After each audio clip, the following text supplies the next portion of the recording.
This is the Wheel of Time Spoilers podcast. Your hosts are Seth Jacobson and Patrick Heiler. Chapter 39. Threads in the pattern. And her symbol is the snake in the wheel. Been the same for like 5 chapters. Mickey Mouse pattern. Right, it has been. We had it last chapter. We had a Kyrianan header of the chapter before that, some Lanfear stuff, and then 2 Mickey Mouses before that. But yeah, it's like a lot of the chapters have had the snake in the wheel symbol. These are important ones, though. They are. But I feel like the person making the headers was just like, I don't know, throw it in there again. Julian put an unsteady hand to where the wound had been in Dylan's middle. When she touched smooth skin, she gasped, as if she had not believed her own eyes. Nynaeve straightened, drying her hands on her cloak.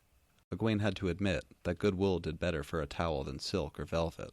I said wash her and get some clothes on her, Nynaeve snapped. Yes, wise one, Julian said quickly, and Chiad and Bane all leaped to obey.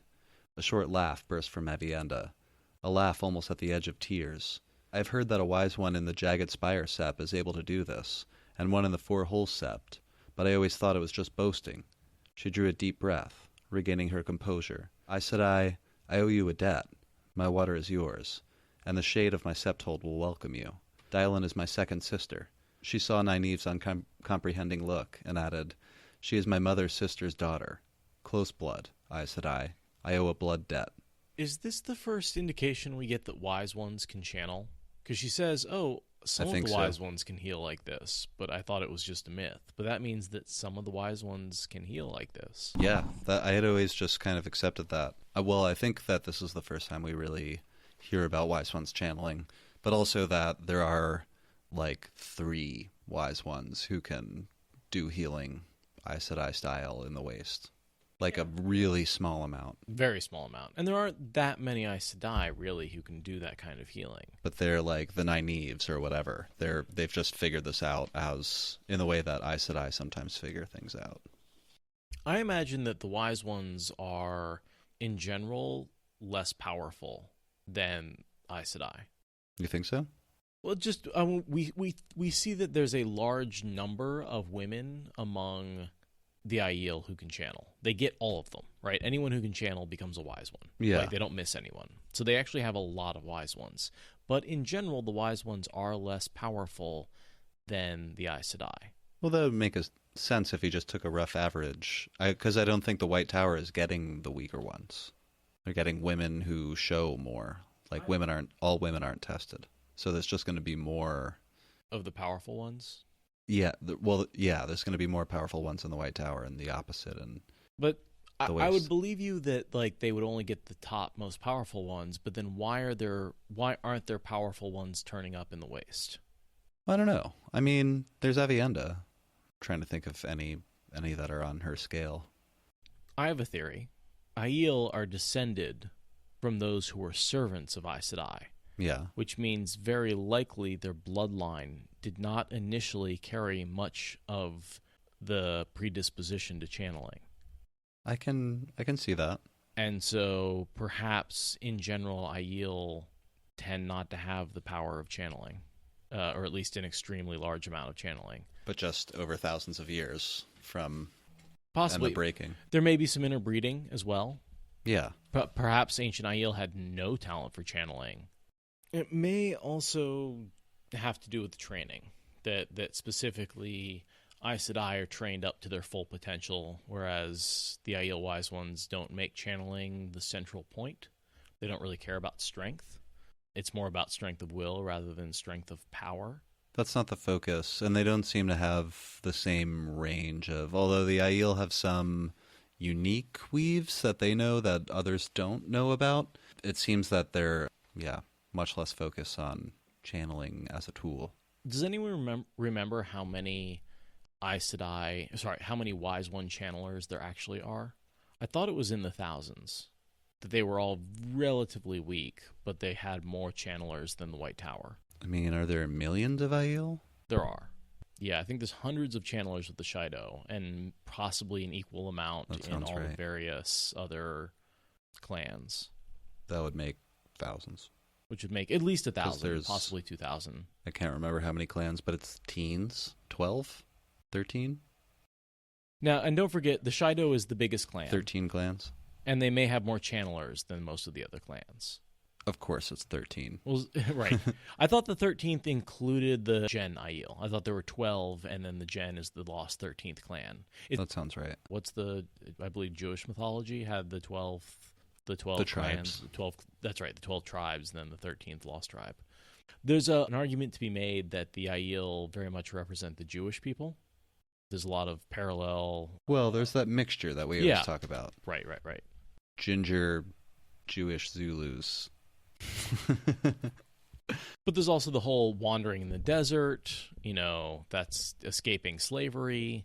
There's a lot of parallels there that you can see between.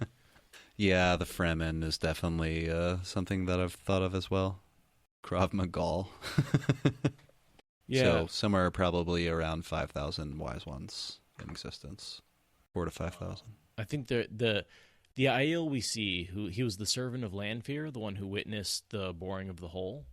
He was disappointed he couldn't channel. So I guess Aiel could possibly be able to channel, even back during the Age of Legends. So there's 4 wise ones for every Aes Sedai. And that makes sense, just considering that all Aiel girls are tested. And the number we're pulling is something around 4,400 seems to be the number.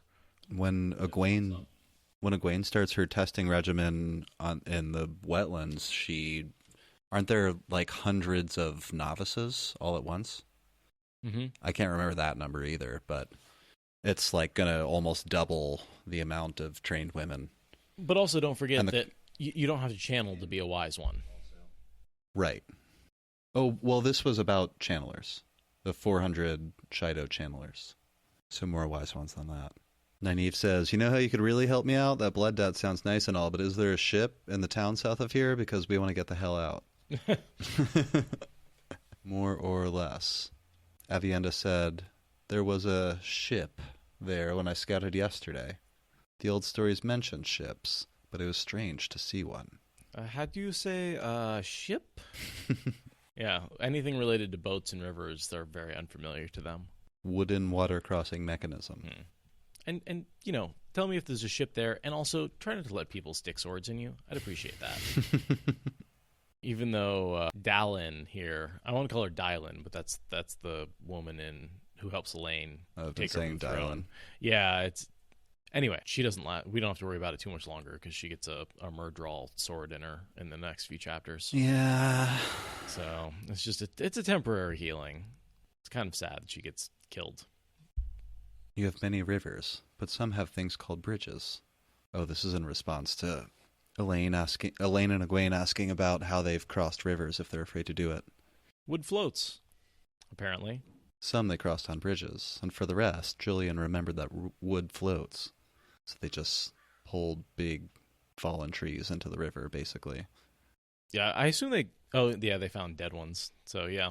We made ourselves a ship? No. That's a raft. It's a poorly made, rickety-ass raft. And they crossed a major river just by holding on to a, 2 or 3 log raft and, kind of kicking their feet to get across the river. That's terrifying. Absolutely terrifying. They can't swim. And they're, I wonder how many actually died crossing these rivers. It couldn't have been 0. Yeah, probably. With all the Aiel that came into the wetlands. She slapped the trunk of a tall whitewood.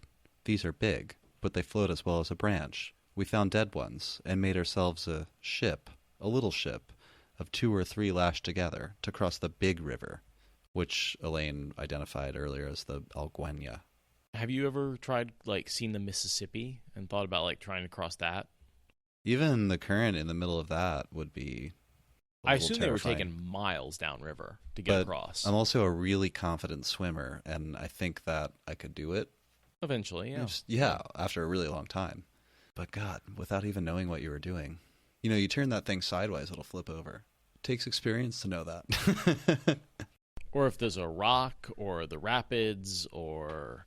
there's so many things that could go wrong with that. Or if you just fall in, and you don't know what you're doing. Or you just lose your grip on a big log that isn't designed to have handholds. That's why I feel confident. Yeah. With one hand on that thing, I could stay in the water all day. But yeah, I agree. I mean, it just shows how brave they are, that like they're willing to take on these kind of challenges without really any knowledge, but they're still willing to just, or climb the stone if they need to get in, whatever, Yeah.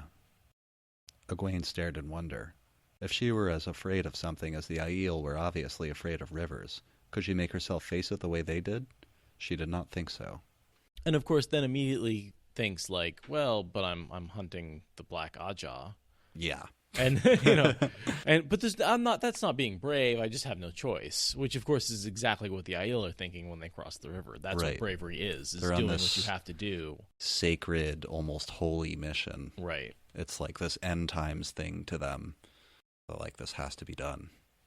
And I love that this is, like the boys are always like, I wish Rand was here. He's good with women. The girls are often like, I wish I was as brave as blah, blah, blah. Where they're always comparing themselves to each other and being like, I wish I was that brave. Yeah. And meanwhile, they're doing these incredibly brave things. One might call them brash or even perhaps foolhardy in a few situations. But women are nothing if not brave. And at the same time, always like wishing they were braver or as brave as their friends. Elaine asks, Avienda, why have you come all this way and put up with such hardship? Avienda shook her head disgustedly. We have not come far at all. We were among the last to set out. The wise ones nipped at me like wild dogs circling a calf, saying I had other duties. Suddenly she grinned, gesturing to the other Aiel. These stayed back to taunt me in my misery, so they said, but I do not think the wise ones would have let me go if they had not been here to companion me. We seek the one foretold, Bane said. She was holding a sleeping Dylan so Chiad could slip a shirt of brown linen onto her. He who comes with the dawn. He will lead us out of the threefold land, she added. The prophecies say he was born of Fardaris Mai. Elaine looked startled. There's a couple of things there. I mean, first of all, with Avienda. A lot of things. Yeah. This is the first time we hear of why the Aiel are there or what they're doing. I mean, we know they're searching for... Right. From Perrin's Rand. perspective, we've seen it. Yes. But we get a hint here that Avienda's actually going to become a wise one and become a channeler. If you're paying attention, you'd know. Robert Jordan has given you enough hints to figure out that Avienda is a channeling wise one. Yeah. Because he gives you the hint that wise ones can channel, and also that the wise ones here are trying to hold her back, saying she has other duties, like not being Fardaris Mai, like becoming a wise one. Right. She's very much like loyal, slipping out of her home at a young age in order to avoid responsibility to go adventuring, when really she should be back home taking up that responsibility of being a wise one. And Bane and Chiad continue to taunt her, but now about not following through with her duties. Totally. And she's just trying to avoid it. She does not want to give up being a Maiden of the Spear. We see it over and over, and you wouldn't really know what was happening unless you had gone through the series before, but you can see now that they're like, yeah, it's definitely Avienda's taunting her. Biggest, I wouldn't call it a character flaw, but like she did not, it takes her forever to finally sit down and become a wise one. Yeah. They finally and they have to taunt her, and the whole way you become a wise one is by declaring yourself a wise one, and they have to just beat her way down really hard to make her realize how absurd it is and make her say, hey, I know as good as you do. Yeah. And it's partially because they're trying to do it quickly. That's true. But also because she's kind of stubborn. Very stubborn. Really headstrong, as Ferengi's saying. And here we see, because Elaine looks startled, that Avienda explains what happens to a maiden that has a child. So they explain, you can't marry a man, but it doesn't mean we don't like men. We just don't do that. You're married to the spear unless you don't want to be anymore, in which case you can go off and live a family life. I love the idea of adoption as a desirable thing, because it's possible you may raise he who comes with the dawn. Their whole culture around adopting children from Maidens of the Spear. Right, if a wise one gives you a child. And that's how they take the child from the Fardaris Mai and give it to a good family. Mm-hmm. And this is an honor, because you might be raising Rand. This quote where Chiad is tossing some shade at Avienda in the background is great. What's that? I think we went by it, but there are sometimes reasons one must give up the spear. Avienda gave them a level look, but continued as if they had not spoken. Like Shane and Biad in the background being like, Avienda, you gotta give it the spear sometime. You we can't were keep right being up to that part. Yeah, you can't keep being a maiden of the spear forever. You have other duties. Blood of our blood mixed with the old blood, raised by an ancient blood not ours. I do not understand it, but the wise one spoke in such a way as to leave no doubts. And then, astutely, she paused, obviously choosing her words. You have asked many questions, I said. I wish to ask one. You must understand that we look for omens and signs. Why do 3 Eyes, said I, walk a land where the only hand without a knife in it is a hand too weak with hunger to grasp the hilt? Where do you go? Tyr, Nynaeve said briskly, unless we stay here talking until the heart of the stone crumbles to dust. See you there. Yep.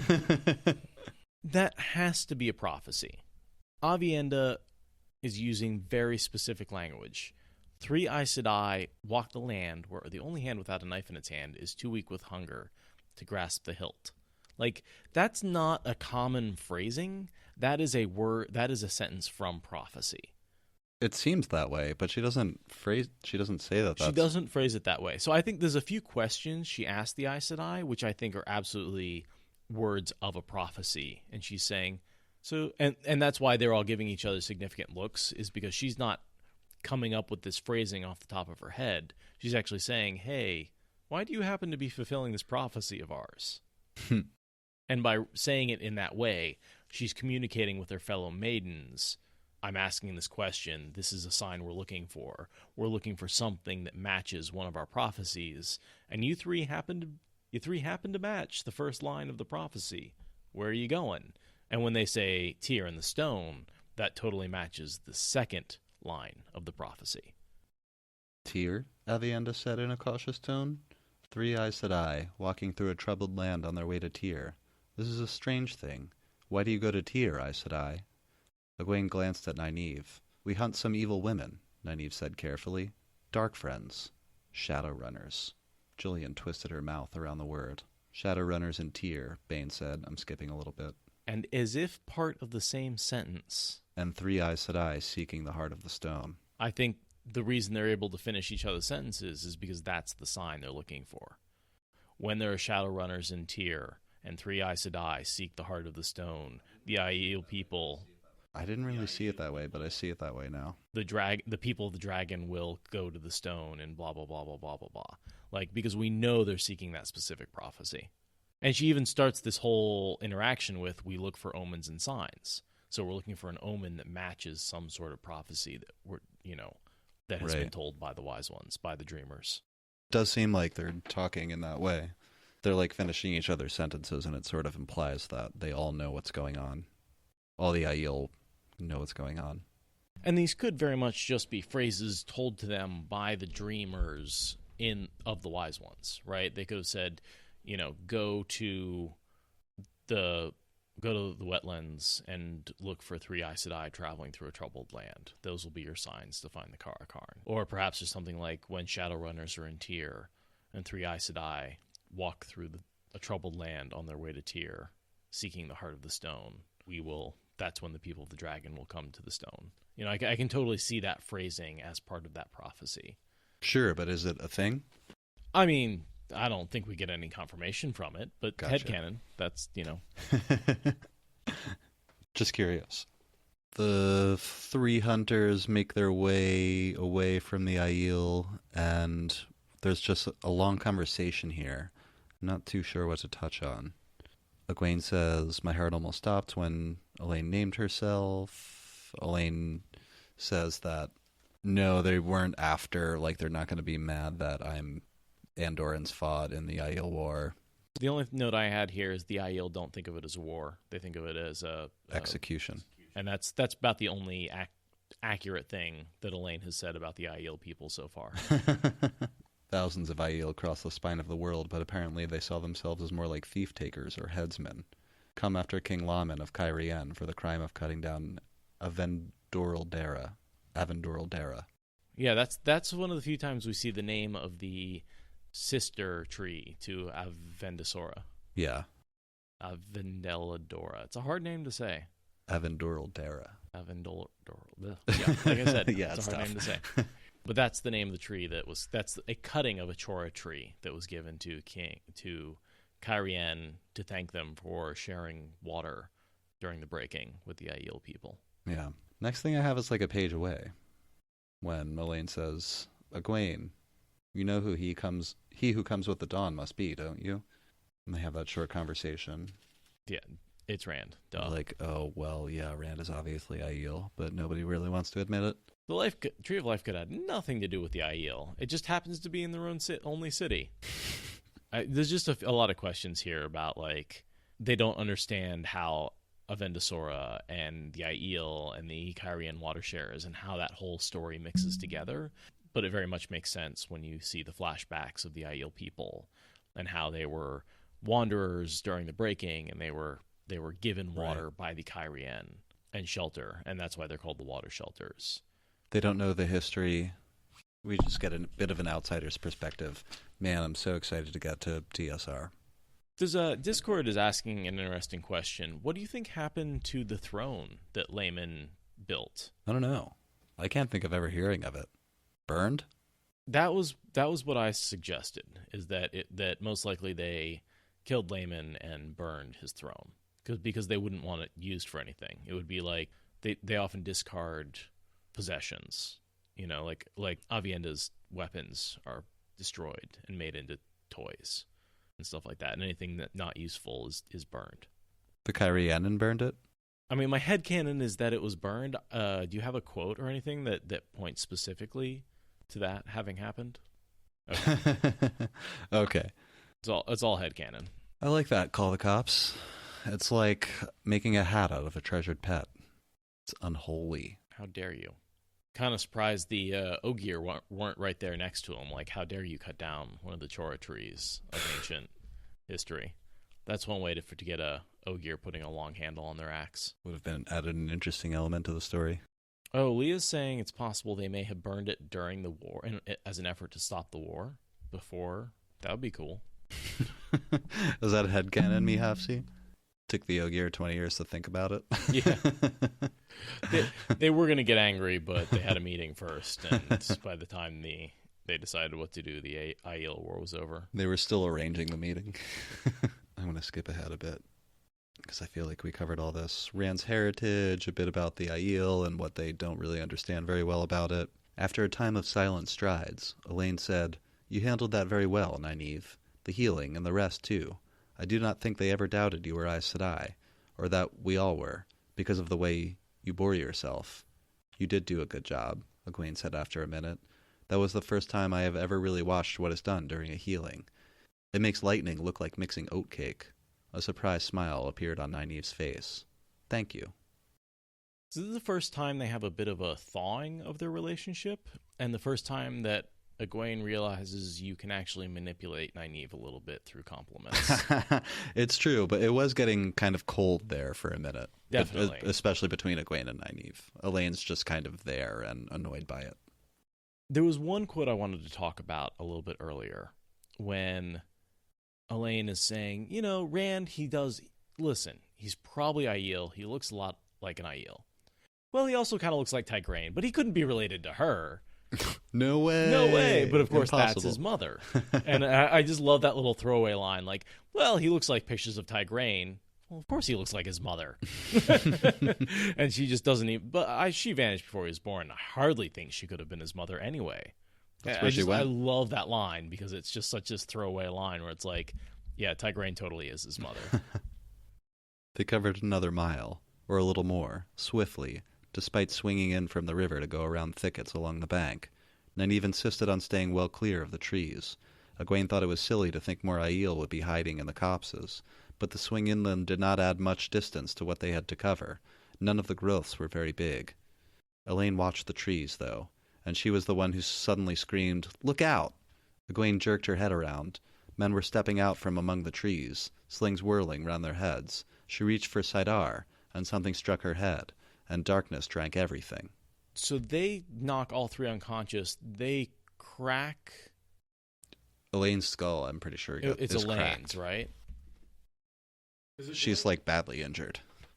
I assume these are the same river brigands who sunk the ship in the river that they got hung up on. That's kind of what I thought. Especially later when the men are sitting around talking, the leader says something like, "This is a lot harder than slitting the traitors' throats," or whatever. But implies that that's what they've been doing. So I'm thinking they just were basically watching the ship, and when the women disembarked, they totally just followed them. Because they're only, what? Avienda says that later. Oh, okay. Yeah, I remember it. I think it was from Egwene's point of view, but she says she thinks that Avienda didn't even look ashamed about it. She's like, "Oh yeah, we followed you." Oh, Avienda followed them, but I think also. Oh, that's right. I followed you. Yeah, and she was like, "When I saw what happened, I went to find so and so, and they knew where so and so was, and so, and right. Then we got this group together." But I bet these soldiers were. I don't know if they were following them or if they were just. Because if they sunk the ship, they would have seen people coming off the boat and had an ambush set up for them. You don't know if who was following who? Sorry, I used them way too many times in that sentence. The pirates, the brigands, sunk the ship. Right. And so they were, I don't know if they just had a trap set up for anyone who disembarked or if they were actually watching to see a ship get hung up. Oh, I think they're waiting to take the ship. You think they're waiting, yeah. Because, I mean, why rob the people as they leave the ship? What's worth money is the cargo. So you think people... they just saw the women leave the ship and decided to take advantage of that? Yeah, because they're already there. Them. Okay. And they don't go very far. What did it say? They're 5 miles away? That's... Right. And they have like a little primitive fort right. not far from here. It's like an hour walk. Like unless you're waiting for somebody, they weren't going to catch them. Yeah, I can't remember exactly how much ground they cleared, but not far, a few miles. Well, and it turns out, as they're arguing over who took the women, he says, you better hope Aiden does believe you did see those rings before you did decide. So basically, just taking women, random women, isn't worth it to them. No. But Aes Sedai are worth it because they can be ransomed. Right. To emerge all. But this guy took women because he just wanted to have some women for fun. Yeah. Egwene could feel herself swaying, feel something moving under her. Her head seemed to be nothing but pain. She tried to raise a hand to her temples, but something dug into her wrists, and her hands did not move. She wakes up, and she's tied over a saddle, and she's just listening to the men talk. And she's got a terrible headache that keeps her from channeling. Fortunately, they give her a tea that clears away headaches. Morons. Egwene wakes up. She's knocked out again. Waking was easier the next time. Her head still hurt. They realize she's awake and they're afraid of her. Her head still hurt, but not as much as it had, though her thoughts did seem to spin dizzily. At least my stomach isn't light. I'd better not think of that. There was a taste of sour wine, something bitter in her mouth. Strips of lamplight showed through horizontal cracks in a crudely made wall, but she lay in darkness, on her back, on dirt, she thought. The door did not seem to fit well either, but it looked all too sturdy. She pushed herself to her hands and knees and was surprised to find she was not tied in any way. So now she's not tied, but locked in a room with the other two girls. And they've given her Sleepwell root, which, by the name, you'd think it makes you sleep, but it's really just designed to clear headaches, to help you sleep. She wakes up Nynaeve, and Nynaeve talks about the herb that they used, the wrong one, if they wanted the girls to sleep. Totally. You get a bit of she hears a bit of over conversation between these guys, talking about dealing with an unsavory character. I do no like dealing with that kind. Yeah, Illianers. Yeah. Imagine it's just an amalgam of dudes who do this for a living. Right. I actually noticed that a couple of them have various different accents, so it's clearly just a random group of brigands with no particular loyalty or nationality. She's hurt badly, Egwene. I think her skull is broken, and she is barely breathing. Egwene, she is dying as surely as Dylan was. Can't you do something? Egwene tried to remember, all the flows Nynaeve had woven to heal the Aiel woman. Nynaeve's angry that they took her herbs and says she can't. And this is a bit of a block for her. I think we talked about this. Until right now. Until right now. She's been unable to heal anybody without applying her herbs. And I love her description after she manages to get pissed and do the healing. There's something interesting in there, too. When Nynaeve gets worked up enough to do the healing, Egwene is like holding Elaine, and it washes over both of them. And they're both healed. I assume just because Nynaeve she's not using her very particular healing of specific wound weaves. She's using the general field medicine Aes Sedai healing weaves that just heal everything. I was curious about that. Or if, like, you maintain contact with a person that's being healed, would it get you too? But that's the only other... Yeah, I think it's just Nynaeve being a little inexperienced and not being particularly localized and just having a shit ton of power. And so you just get caught in this backwash of this massive healing weave. And after that, they'll not wake for hours. That was a fat man with a hoarse voice and a gap-toothed sneer. My granny taught me of that stuff. We fed them. They'll sleep till sunrise, and it'll come long before then. The he is a Myrddraal, of course. Right. But the girls are already healed and listening at the door. I assume Nynaeve still has a killer headache. She's the only one that isn't healed. Right. But that man's old gran, he did not listen very well, because she probably said, "Oh, if you got a headache, you can drink this sleep well root, and it'll help you sleep until morning." And he's like, "Oh, if I dose women with that, they'll sleep till morning." It's like, no, that's not how that works. I assume it's just the name Sleepwell that he got confused. When they looked through the cracks again to see exactly what they had to deal with, there were 3 Myrddraal in the room. Dead black garb hanging unnaturally still. They stood by the table, and every man but Adin moved as far from them as he could, till they all had their backs against the walls, and their eyes on the dirt floor. Across the table from the Myrddraal, Adin faced those eyeless stares, but sweat made runnels in the dirt on his face. But they had picked up a ring on the table. Egwene saw now that it was much heavier circle of gold than the great serpent rings. And this is Lan's ring. Right. So it's interesting that the Myrddraal can identify Nynaeve by Lan's ring. Mm-hmm. They know a lot about what's going on with these girls. 3 Aes Sedai, the half-man hissed, its amusement sounding like dead things powdering to dust, and one carried this. The ring made a heavy thud as the Myrddraal tossed it back on the table. "They are the ones I seek," another of them rasped. "You will be rewarded, human." "We must take them by surprise," Nynaeve said softly. "What kind of lock holds this door?" Egwene could just see the lock on the outside of the door, an iron thing on a chain heavy enough to hold an enraged bull. "Be ready," she said. She thinned one flow of earth to finer than a hair, hoping the half-men could not sense so small a channeling, and wove it into the iron chain, into the tiniest bits of it. One of the Myrddraal lifted its head. Another leaned across the table toward Adin. "I itch, human. Are you sure they sleep?" Adin swallowed hard and nodded his head. The 3rd Myrddraal turned to stare at the door to the room where Egwene and the others crouched. The chain fell to the floor. The Myrddraal staring at it snarled, and the outer door swung open. Black-veiled death flowing in from the night. So there's a couple of things there. First of all, we see how Myrddraal detect channeling. It's an itching sensation to them. Right. And it does seem directional. The Myrddraal looks at the door before, so they can track. They know what's happening. Totally. In the same way that I believe a human channeler has the ability to sense where another channeler...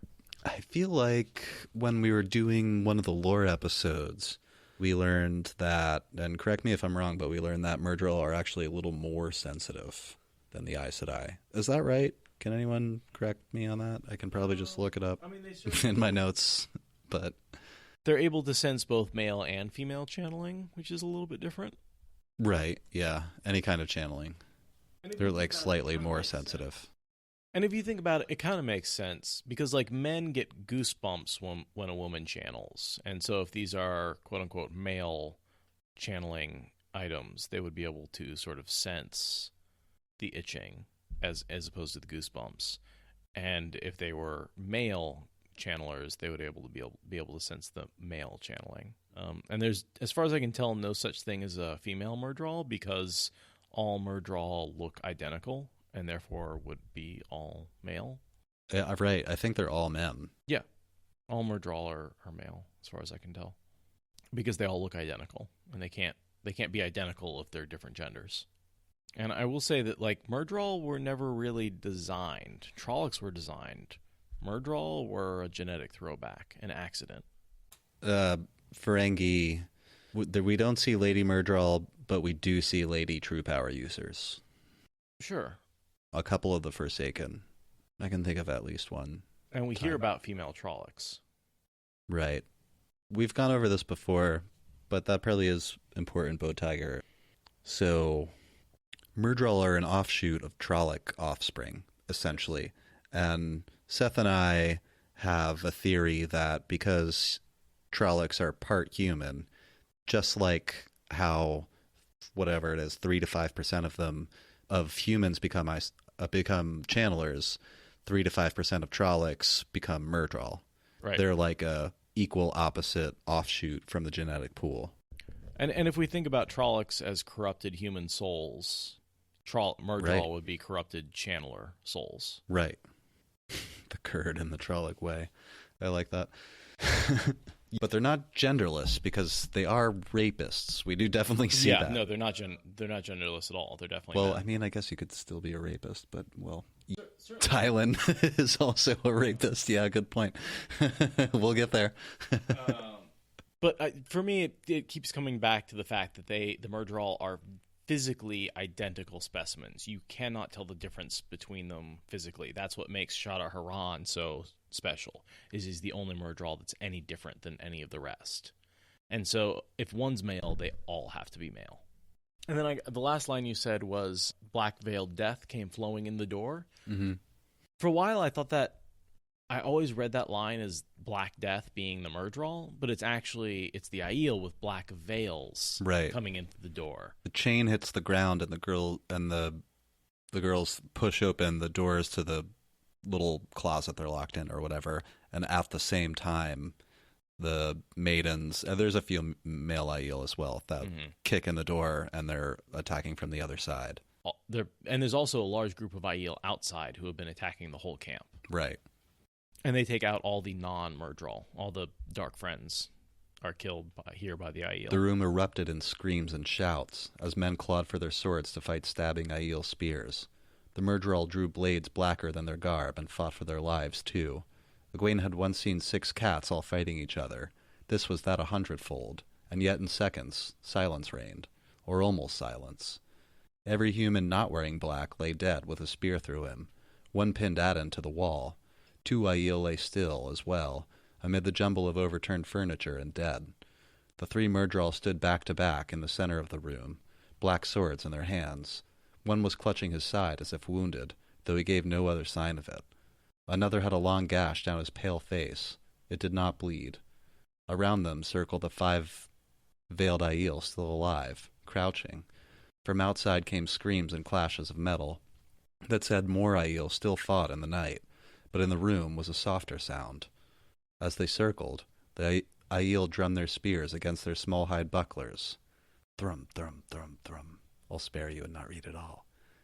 The Murdral turned with them, and their eyeless faces seemed uncertain, uneasy that the fear their gaze struck into every human heart did not seem to touch these. Dance with me, Shadow Man, Aiel called suddenly, tauntingly. He sounded like a young man. Dance with me, Ailis. That was a woman. Dance with me. Dance with me. Dance with me, Shadow Man. That's like one of my favorite moments in the entire series. Just that right there.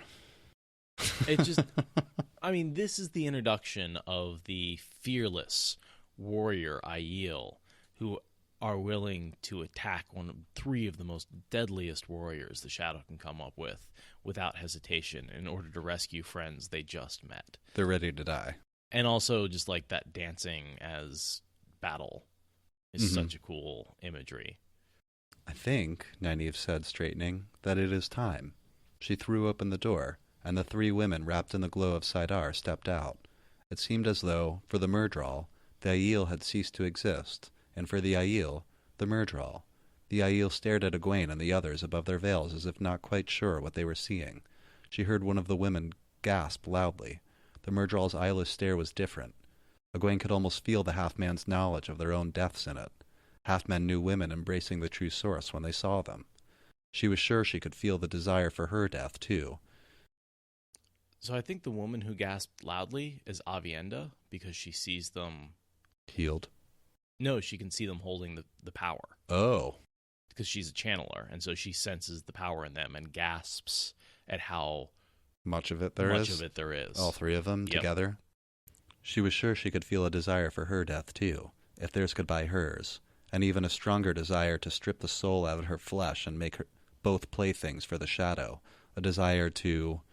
She had just stepped into the room, yet it seemed she had been meeting the stare for hours. "I'll take no more of this," she growled, and unleashed a flow of fire. Last chance for the Myrddraal to try and stop them was to use the fear gaze. To turn their gaze on the three women to the Myrddraal saw a mushroom cloud on the horizon, and it's oh crap, we're dead. You do everything you can to try and stop it, but when you see that much power coming for you, there's not a lot you can do about it. Flames burst out of all three Myrddraal, sprouting in every direction, and they shrieked like splintered bones jamming a meat grinder. Yet she had forgotten she was not alone, that Elaine and Nynaeve were with her. Even as the flames consumed the half-man, the very air seemed to suddenly push them together in mid-air, crushing them into a ball of fire and blackness that grew smaller and smaller. Their screams dug at Egwene's spine, and something shot out of Nynaeve's hands, a thin bar of white light that made noonday seem dark, a bar of fire that made molten metal seem cold, connecting her hands to the Myrddraal. And they ceased to exist, as if they had never been. Nynaeve gave a startled jump, and the glow around her vanished. "What was that?" Elaine asked. Nynaeve shook her head. She looked as stunned as Elaine sounded. "I don't know. I was so angry, so afraid at what they wanted to... I do not know what it was." Balefire, Egwene thought. I always thought that was a bit of the old blood coming out. How she knows what balefire is. Oh, well, she saw it. She knew what it was in her testing. That's true. And then when she saw it later, she knew what she was looking at. Fair enough. I don't know that means that's how she learned it, though. That maybe she... Now that I said it out loud. ...has a memory from her testing that she knows what balefire would look like. Somehow? I could see that. Because do you remember when she's doing the testing and she's like, I might have to use balefire, and then she's like, wait, what's balefire? Exactly, yeah. But I always thought she never got more than the name from that vision. The Aiel unveil themselves. Yeah, well, hastily. A little after watching that display of power, it's like, oh, I'm not a threat. I'm really not a threat. I'm not going to kill you. No need to turn me. I mean, and we talked about this before. We know that Egwene uses fire because she's really good with fire and earth. Mm-hmm. Which again, I go back to the parallels between Egwene and Rand. The fact that Egwene is so good at the quote unquote male half of the power, the fire and earth side of things. She uses them much more than the other women. Yeah, she does. And then you have Elaine, who basically uses air to crush the Myrddraal into a little ball, and then Nynaeve's balefire. So those are very, very dead Myrddraal. Any one of those would have been fine. Totally. Anyone would have pretty much eliminated, burn them to nothing, crush them to nothing, balefire them to nothing. Either way, nothing. I just wish Nynaeve could have balefired him harder. That's actually, I had a question about that. She balefired them and burned them back in time in the pattern. Do you think, I guess, if she was more powerful or used more power, she could have saved some of the Aiel lives? I would think so. Because you can use just a little bit. Mm-hmm. And so, took him back, half a second or something like that. Nothing significant. Right. When Rand reverses things later, he's using, these huge amounts. Right, and he's using Kalendor and stuff like that. Avienda, or Nynaeve here, may just be using enough to form the weave. Oh, Travis, yeah, I didn't really say that out loud. I said I wish she could have balefired them harder, because then she might have saved the Dialin and I forget the other. Right. I think a male Aes Sedai is also dead. Or a male Aiel, rather. Are we even sure that those two Aiel were killed by the Myrddraal and not by the men they were fighting? I assume it was the Myrddraal, just because the men are pretty incompetent. I think we don't know about the man, but... Dylan is hit by Myrddraal steel. Yeah, because... Okay, Nynaeve just sees that there's dead people on the ground, but it's not clear to Egwene when she starts getting angry that she's angry about all of them, about Dylan, or if she's just cursing the Aiel in a general sense. But she says, I did not heal her to die like this. Mm-hmm. Yeah, and then Aviendha says, death comes to us all. Aviendha began, but when Nynaeve rounded on her, she fell silent. The Aiel exchanged glances, as if not certain whether Nynaeve might do to them what had been done to the Myrddraal. Shadowman steel kills, Aviendha said. It does not wound. And there's a quote earlier where she starts to go towards them, and there is no need, Aes Sedai, the older man said. They took Shadowman steel. Yeah. So they were definitely hit by Myrddraal. And the older man, by the way, I believe is Ruark. I think you're right. They identify him. He identifies himself a little bit later here. Oh, but yeah. There's a few. 3 of the Aiel were male. 1 an older man with more than touches of gray in his dark red hair. That's Ruark. When Elaine says just after this, sorry we interrupted your dance. Perhaps we shouldn't have interfered. The graying man, Ruark, gave a deep chuckle. I for one am glad of whatever it was you did. For a moment he looked not entirely sure of that. But he goes on. We could have killed them, but 3 shadow men, they would have killed 2 or 3 of us. Certainly, perhaps all, and I cannot say we would have finished them all. For the young, death is an enemy they wish to try their strength against. For those of us a little older, she is an old friend, an old lover, but one we are not eager to meet again soon. I, for one, am glad of whatever it was he did. Ruark's no dummy. He doesn't want to face down 3 Myrddraal. He knows that thing, feel free to do that. Yeah. Again. Yeah, you can totally kill the Myrddraal. Go ahead. I love the introduction of Ruark. He's got such great dry humor. Him and Berylane is actually one of my favorite interactions when he smacks her down a few times. Doesn't he treat her like a child all the time? Basically. Well, she acts like a child all the time, so fair. He treats her like one. When I say he treats her like a child, it's because he adopts her like a child, and she treats him like a father, and he treats her like his child. Oh, how she cute. needs a father figure in her life, and he is there for her.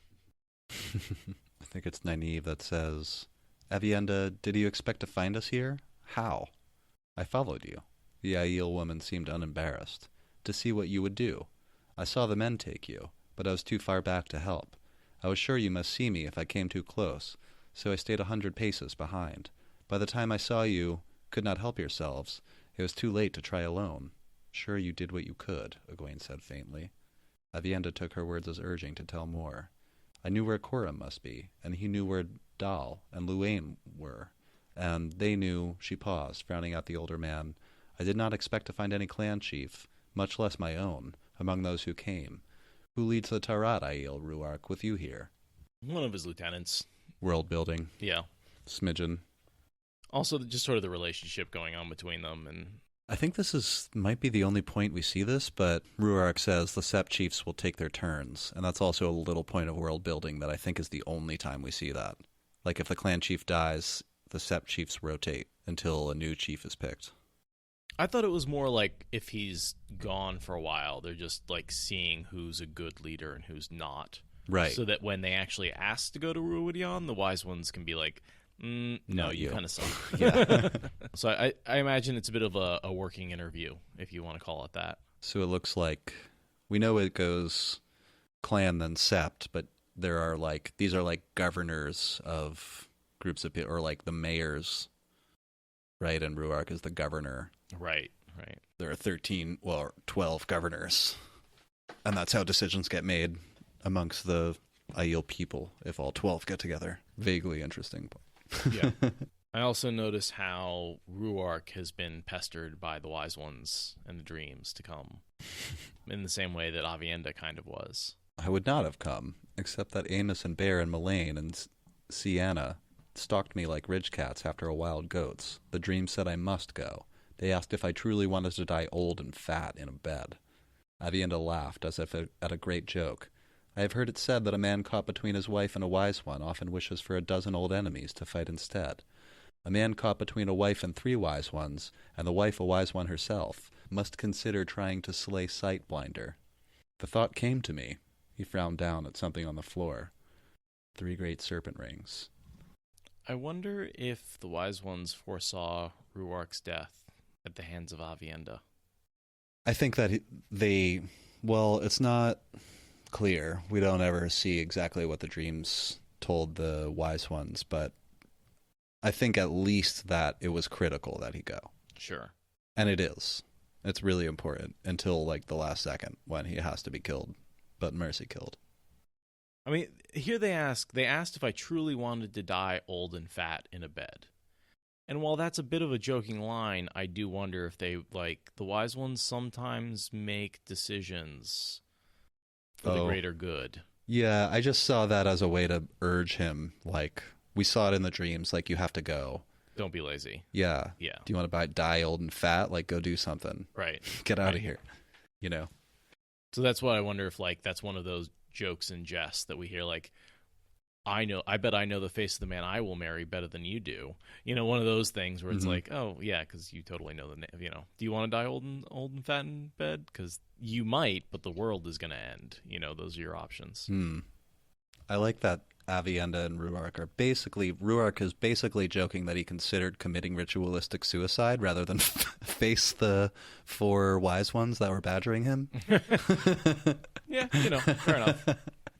Yeah. One or the other. He was like, so it was either ritualistic suicide or this, so here I am. And that's a joke. Yeah, not sure I made the right choice there. That's really, I may have preferred the other one. I just noticed that he knows Lan's ring. Yeah, that's the next thing I have. Yeah. And if you go back and read New Spring, there's a whole scene where the Aiel go up against Lan, and they realize that he's leading the troops, and they call out his name and then retreat and give him the field of battle. Yeah. So there's some real respect from the Aiel for the man who stands alone. On a line? On a line, yes. I also wonder if perhaps he's part of this prophecy, that these 3 women going to Tyr in a troubled land, perhaps one of them being the wife of the Malkier king. He does potentially save their lives. I mean, he certainly helps a lot right here. I don't know if the 3 girls could have taken 3 Murdral and a room full of men. I bet they could have. I mean, yeah. Well, right now. Maybe. I bet they would have had some trouble escaping. I bet that, I mean, I'm sure they could have taken on the room, but like getting out of the camp that was filled with like lots and lots of bandits without getting attacked could have been a problem. Right. Ruark talks a lot about dreams because he was sent here because of the prophetic dreams the wise ones were having. Do your wise ones know of dreams? Yeah, I'd say they do. And then he sees the ring. The Aiel carry away their dead. They rode with the Shinarans against the Aiel in my father's time. They were good in the dance of spears, but Malkier fell to the blight. It is said only a child king survived, and he courts the death that took his land, as other men court beautiful women. And Nynaeve's like, yeah, you should be courting somebody else. Yep. He courted me like a beautiful woman, so suck on that. And we learn a little bit about Aiel running. They refuse to ride horses as the girls are riding out. When the thatched rooftops of Doreen came in sight, Ruark said, "Fare you well, Aes Sedai. May you always find water and shade. Perhaps we will meet again, before the change comes." He sounded grim. The Aiel peel off. They're going somewhere different. Just a few things. We see the daughter Heir eating twice as much as everybody else because she's been healed and needs the energy. Oh, I didn't even notice that. Doreen itself was a small place. It's one of the small towns on the Kyrianan side of the river that's held by Andorran soldiers. Elaine hides her face because one of the Andorran soldiers could potentially know who she is. I like how they some asked her to stay. I bet they didn't say, "Can you stay?" I'm sure there was more crude words used. No, well, I don't know. I kind of saw them as maybe a little nicer than that. Like, hey, where are you headed, young lady? Like, why don't you let me buy you a drink? Like, maybe not so crude. That's what I was thinking. I have no way to. Yeah, but I'm since this is through her narrative, I'm guessing she's Through cleaning it up a little bit. She's what? cleaning it up a little bit. Oh, probably. You know, it was nice in an odd way to be asked, but she certainly had no wish to kiss any of these fellows. Nynaeve slapped one man's face. Oh, yeah. But despite the glare on her face, she did not look entirely displeased either. These girls, you know they're powerful, but it's nice when they're hiding their power that they still are thought of as attractive. Yeah, I just have the readout. Aradia is pointing it out that this is a bit like, being catcalled, which is like annoying as fuck and sucks. I saw that too, Aradia, but I don't know. I just try to take it as what it is. So they're clearly pissed and slapping dudes for it, but at the same time, it gives you that little glow of like, oh, someone's trying to flirt with me. They suck at it, but they're trying. Yeah, the women in Discord are not happy with that. They find it, they're like, no, it's just annoying. There's no like somewhat pleased about it. It's just annoying. Oh, well, it sounds like Nynaeve got pinched, which is why she slapped someone. I did miss the pinch. They were not wearing their rings. It had not taken them much effort on Nynaeve's part to convince them that one place they did not want to be taken for Aes Sedai was Tyr, especially if the Black Aja was there. Well, we know Tyr is very anti-Aes Sedai. Yeah. Anti-channeling in general. And then, of course, they're trying to hide their identity so that... I also kind of saw this as Egwene thinking, like, if we had been wearing our rings, that wouldn't have happened. Totally. Yeah, it shows that they don't have, you'd never pinch the bottom of an Aes Sedai. Yes. And by taking off their rings, they sort of give up that power and are subject to just sort of common harassment. So they lose the protection that status gives them. Once their status is lowered, they're not treated the same. No. And even when they have it, which is Nynaeve's point, like, this might not be a good place to have it. Yeah, well, that's almost a negative status. They might even be treated worse if they were known to be Aes Sedai. There was a ship in Dureen, tied to the single stone dock sticking into the Aranon. Not the ship Avienda had seen, it seemed. But still a ship. That's a tough one. Egwene was dismayed when she saw it. Twice as wide as the Blue Crane, the darter belied its dame with a bluff bow as round as its captain. The worthy fellow blinked at Nynaeve and scratched his ear if she asked if his vessel was fast. Fast? I am full of fancy wood from Shinar and rugs from Kandor. Would need to be fast with cargo like that. Prices only go up. Yes, I suppose there are faster ships than me, but they'll not put in here. I would not have stopped myself if I hadn't found worms in the meat. Fool notion that they'd have meat to sell in Cairhien. The Blue Crane? Aye. I saw Elisor hung up on something upriver this morning. He'll knock it off soon, I'm thinking. That's what a fast ship brings you. Nynaeve paid their fares, and twice as much again for the horses, with such a look on her face that neither Egwene nor Elaine spoke to her until long after the darter had wallowed away from Dureen. That's where I think that Matt's luck got him on the fastest ship, even though he starts out after the girls, and he passes the Grey Gull as it's hung up. I noticed in the next chapter, yes, Matt either passes them or the girls are still just slightly ahead. He passes the ship. That's stuck. I think that he was only hung up like that morning, so I'm guessing that when he passes, I think they're still in this town when Matt... While he's passing by. He's passing by. Like... And this ship captain says, I saw him this morning, so that means maybe a day of travel. Totally. Or maybe even less. Because I think this is the same day the women left the ship. They were unconscious for a brief period of time, but I don't think it was more than a few hours. Yeah. It's the same day. Yeah, I agree with that. Discord seems thoroughly weirded out by that catcalling part. Yeah, it seems that in particular Nynaeve's kind of feeling not entirely displeased. It seems to be like everyone's like, well, why wouldn't she be displeased? I'd expect her to be displeased. I'd be displeased. That seems to be a misreading of a character and women in general from Robert Jordan. Well, glad we can have that conversation. Yeah, and it's definitely a conversation we'll be getting into more. There's some problematic stuff coming up. I think we mentioned Thailand once already. Oh, tons of time. We've talked about Thailand. Yeah. Well, I just mean in this episode. Oh, yeah. And there's a bunch of other stuff like that where these books are 20 years old in some cases. And yeah, and that doesn't mean modern books are better. And so there's just some scenes that I think were originally intended to be written as funny or reverse, treating Right, men the way women are being treated. Tylan coercing Matt is... It's written as a funny scene. Yes.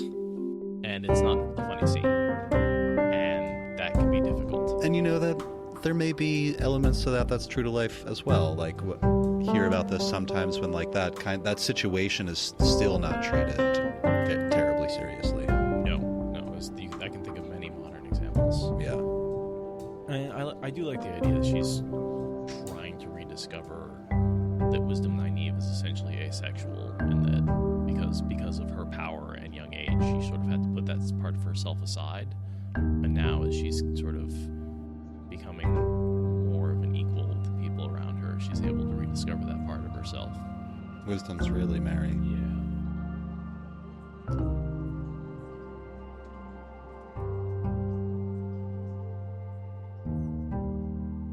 Thank you for listening to the Wheel of Time Spoilers podcast. Rate us in the Apple Podcast app or support us on Patreon. Is that good enough?